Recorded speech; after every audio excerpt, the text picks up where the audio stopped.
Allez, bonjour à tous, j'espère que vous allez bien. On est parti pour une analyse technique sur le Dogecoin, crypto qui est vraiment super intéressante à suivre. Donc on va continuer la série des différentes analyses que je vous fais pour le bull run. Donc comme d'habitude, dites-moi en commentaire quelle prochaine crypto vous voulez qu'on analyse en détail. Et tout simplement dans cette vidéo, comme d'habitude, je vais vous dire un petit peu ce que je pense de Dogecoin et ce qu'on peut en attendre pour la suite. Allez, avant de commencer cette vidéo les amis, si vous cherchez les meilleurs exchanges pour trader les cryptos, je vous invite à cliquer sur le lien Linktree en description. Et dans ce lien, vous allez retrouver tous les exchanges que j'utilise.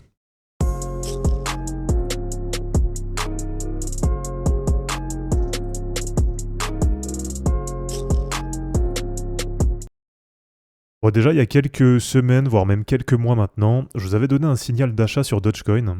Il y a eu 2 fois des points bas, on va dire une fois sur début août et une fois sur début septembre.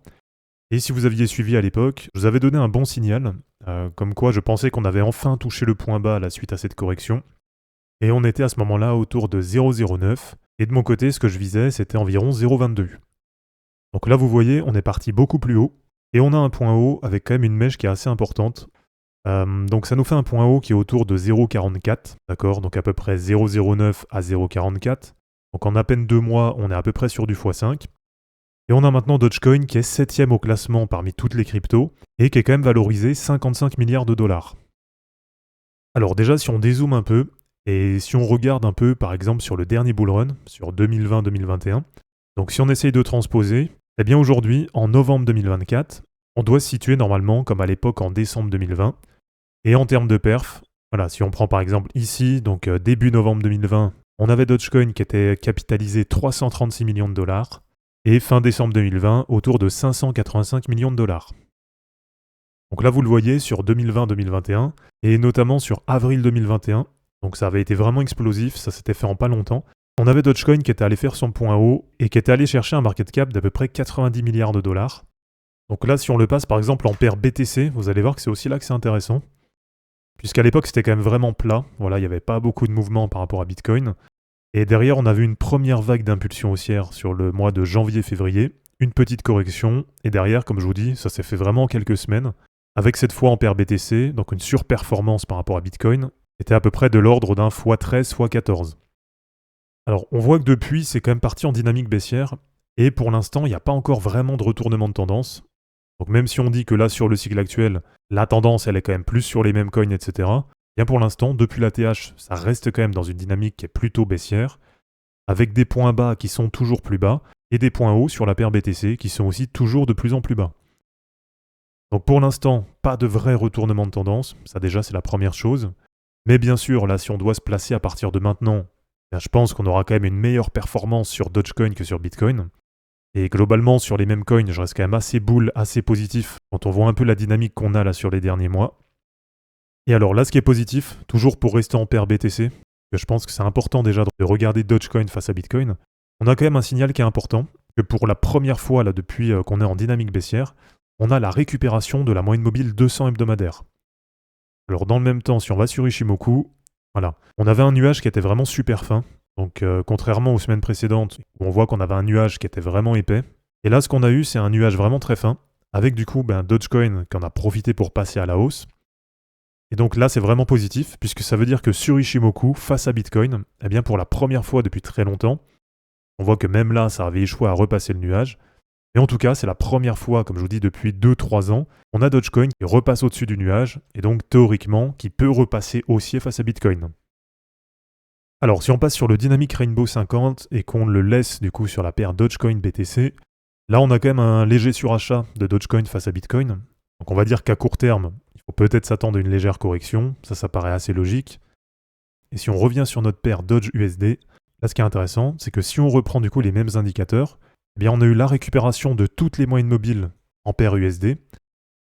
Deuxième point intéressant, on a la fameuse configuration bull run qui est en train de se mettre en place. Donc que ce soit en paire BTC ou en paire USD, on sent quand même que sur Dogecoin ça commence à vraiment se mettre en place. Et sur Ishimoku c'est pareil. Donc toujours en paire USD, là on a Dogecoin qui a réussi à repasser au-dessus du nuage. Et sur le Dynamic Rainbow 50, donc là aussi attention, je pense qu'on arrive sur un point haut au moins temporaire sur Dogecoin, puisqu'on arrive sur la courbe en rouge, qui représente, je vous rappelle, la moyenne mobile 50 hebdo plus 200%, donc ce qui veut dire la moyenne mobile 50 multipliée par 3. Alors, si vous voulez vous replacer sur Dogecoin, on va dire des niveaux qui me paraissent plutôt intéressants. Tout simplement, si on combine ces différents indicateurs, on va avoir déjà ce 0,382 de Fibo à 0,30 $, qui peut être un premier niveau intéressant. Et vous avez du coup l'ancienne résistance, et qui sera peut-être, en tout cas on l'espère, devenu un support. Et ça vous fait un deuxième point d'entrée qui peut être intéressant, autour de 0,22 ou 0,23. Allez, si on compare Dogecoin par rapport aux autres memecoins, donc on va comparer avec les memecoins qui sont bien capitalisés pour que ça reste assez cohérent, et bien déjà par rapport à Shiba, on voit que ça reste en dynamique haussière là depuis 2021, donc ça restait très légèrement haussier, d'accord, c'était quasiment un range, mais finalement on voit que là ça vient de casser à la hausse, donc ça veut dire que la dynamique elle est quand même plus en faveur de Dogecoin que de Shiba. Et historiquement, Dogecoin, ça reste quand même le même coin leader. Donc même si c'est vrai que Shiba a tenté quelque chose, moi c'est vrai qu'on va dire à moyen long terme, je suis quand même plus partisan, plus bull de Dogecoin que de Shiba. Et si on compare par rapport à PP, et moi vous connaissez ma théorie sur PP, ça fait un petit moment que j'en parle, je pense qu'on va avoir le flippening PP Shiba. Donc avec PP qui va passer devant Shiba, qui va devenir le deuxième meme coin le plus capitalisé derrière Dogecoin. Et donc là au contraire, on voit que Dogecoin face à PP, bah, c'est pas forcément très bull. Et c'est même en belle dynamique baissière. Donc même si là sur les dernières semaines, on a eu une petite remontée et donc légèrement en faveur de Dogecoin, mais sur le cycle, je pense pas que ça va s'inverser et je pense que ça va continuer à surperformer du côté de PP. Et voilà, là ce qui est intéressant, c'est qu'on voit que face à PP, pour l'instant ça bloque face à la moyenne mobile 50 et ça reste aussi en dessous du nuage. Donc si on devait choisir entre les trois, je pense qu'en premier, la meilleure perf, ça va se faire sur PP. En deuxième, je suis quand même assez bull sur Dogecoin. Et du coup, en troisième, parmi les mêmes coins bien capitalisés, eh bien, je vous mettrai Shiba, sur lequel je suis quand même un peu moins bull que sur les deux premiers. Allez, pour terminer, en termes d'objectifs, on va regarder un petit peu ce qu'on peut se mettre là pour le bull run. Comme ça, si vous êtes investi dans Dogecoin, eh bien, vous aurez différents niveaux qui pourront être intéressants pour décharger. Alors bien sûr, déjà le premier niveau, ça va être le retest de l'ATH. Et ça nous fait un niveau autour de 0,74. Et ça correspond en même temps aux 2,618 des cercles de Fibo, donc environ autour de 0,70, 0,72. Pour le niveau du dessus, je pense que c'est un niveau qui peut être atteignable. Ça va être autour de 1,40, 1,45. Et ça correspond aux 3,618 des cercles de Fibo. Donc là, en termes de perf par rapport à maintenant, ça vous fait à peu près du x3,2.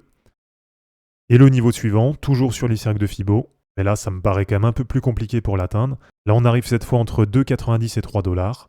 Et donc, ça veut dire pas loin d'un x7 par rapport à maintenant. Alors, si on veut affiner encore ça, bien sûr, on peut, comme d'habitude, utiliser les prolongations de Fibo classiques. Et là, si on prend justement par rapport à cette dernière vague haussière qu'on vient d'avoir, et là, vous allez avoir différents niveaux qui paraissent plutôt intéressants. Donc, avec, comme d'habitude, une première zone autour des 1,414 ou 1,618 de Fibo. Et donc là, ce qui est encore plus cohérent, c'est qu'on voit que ça recorrespond à la TH de 2021. Ensuite, le niveau que j'aime bien en général, eh c'est d'aller chercher les 2,618. Et là, ce serait vraiment pas mal, puisque ça permettrait d'aller autour de 1,05 $. Et je pense que ça ferait bien parler, que voir un Dogecoin au-dessus des 1 $, ce serait quand même franchir un niveau assez symbolique. Et ensuite, vous avez le 3,618 de Fibo à 1,42 $, et celui-là, il est déjà tracé. Et en dernier niveau intermédiaire, vous avez par exemple un 4,618 de Fibo autour de 1,80 $. Donc là, si vous êtes dans Dogecoin, bon déjà très franchement, je vous invite à essayer d'utiliser un indicateur comme le Dynamic Rainbow 50, puisque en le combinant par exemple avec le RSI, eh bien ça vous permet assez facilement de voir à quel moment on arrive vraiment en surachat, et donc potentiellement à quel moment vous pouvez prendre des profits. Et voilà, si on doit se définir des zones, on va dire qui sont déjà figées, et qui ne tiennent pas forcément compte de la dynamique réelle du marché, mais en tout cas par rapport à maintenant, vous avez déjà plusieurs paliers là qui sont intéressants. Donc on l'a dit, pourquoi pas prendre un premier TP, en tout cas moi ça me paraît pas déconnant, sur l'ancien ATH autour de 0,70, 0,72. Ensuite vous avez le niveau symbolique autour de 1 $, 1,05 $. Pourquoi pas un troisième TP autour de 1,45 $, un quatrième TP autour de 1,80 $. Et si vous voulez garder un moonbag, donc là dans ce cas-là, ça peut être 5, 10, voire peut-être 15%, mais vraiment maximum de votre position. Voilà, le but c'est quand même de profiter des TP précédents pour essayer de sécuriser votre position, pour essayer de bien engranger déjà pas mal de profits. Et en tout cas sur les 2,90 $, 2,92 $, ou en tout cas on peut dire dans toute cette dernière zone, entre 1,80 et 3 $, eh bien là vous avez la possibilité de décharger assez régulièrement. Et normalement avec ça, vous avez la possibilité de faire pas mal de performances. Alors en termes de market cap, pour essayer de vous situer un petit peu, et on va terminer là-dessus. Donc aujourd'hui, on est autour de 0,38 $ pour un market cap d'à peu près 55 milliards de dollars.